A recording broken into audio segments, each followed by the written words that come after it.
Well, when Zack Snyder's Justice League dropped on HBO Max, we got a lot of stories about what the second and third chapters were supposed to look like. This was a Darkseid-focused tale, delving into big changes for the DC Universe. But now, according to a new report from an insider in the production, there were some bigger moves happening, and the Flash was going to be at the center of the whole story. So let's dive in and talk about what's going on.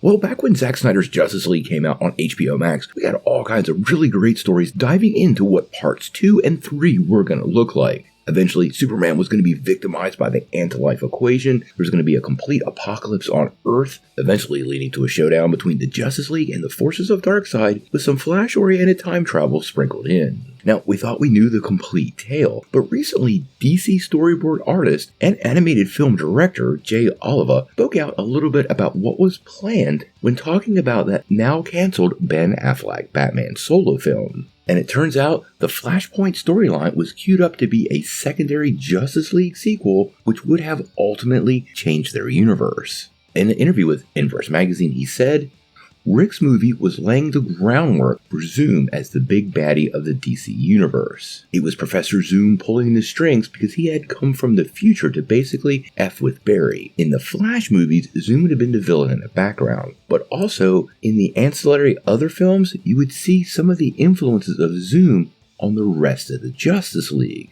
At the end of Zack Snyder's Darkseid quadrilogy, or whatever, we would have ended up with a Justice League Unlimited version of the Snyderverse. Then you flip it. You do Flashpoint Paradox, everybody who's friends is now enemies, and it's a world that you don't want to live in. You can reboot the universe and introduce new cast that way, because after 10 years, the actors need to go on to something else. All of this was a kind of missed opportunity. Being part of it was so exciting, and then having to shift gears and pivot, it's kind of sad. I would have loved to have seen it get to this point. Now, this sounds like some pretty ambitious plans to follow up the Darkseid-oriented story, but honestly, it does not surprise me that Snyder had bigger plans incorporating some of these other characters. When he initially laid out the DCEU timeline, there was a lot of movies coming our way, and The Flash was supposed to come very early on in that process.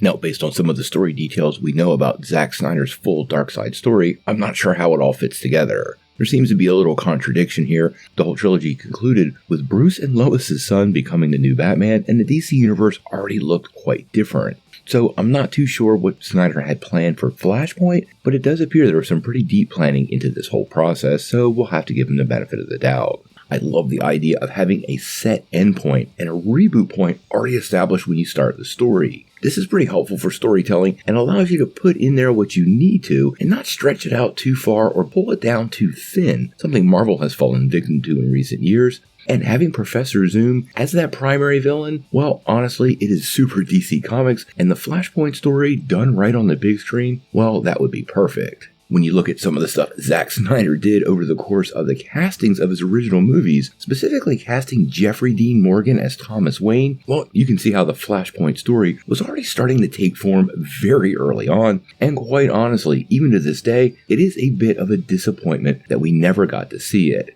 Now, we got a variation on Flashpoint in the recent Flash movie, but if you're a fan of the comic, you know how different the original movie was, and how it really isn't so much a Flash story, but a full-on DC Universe story, and would be the perfect groundwork for rebooting the DC Universe, recasting everybody, and moving it into its new, and what would be its current era. Sadly, we would have probably gotten this movie this summer, because Jay mentioned this was a 10-year run, and the first Man of Steel movie came out in 2013, meaning we would have been completing the story, and quite honestly, still looking at that James Gunn reboot that's coming our way in 2025. Now, obviously, none of this is ever going to happen. The DCEU is effectively dead. I think there's zero chances that this goes on at Netflix or Amazon. Warner Brothers is not going to compete with itself and split the audience. It just creates too many problems. But it is pretty clear to me that Zack Snyder and the rest of his team had a massive plan in place, and ultimately, had DC stuck with what they were doing then, it probably would have turned out much better for them. How James Gunn picks up these pieces and runs with it, well, we're going to have to wait and see.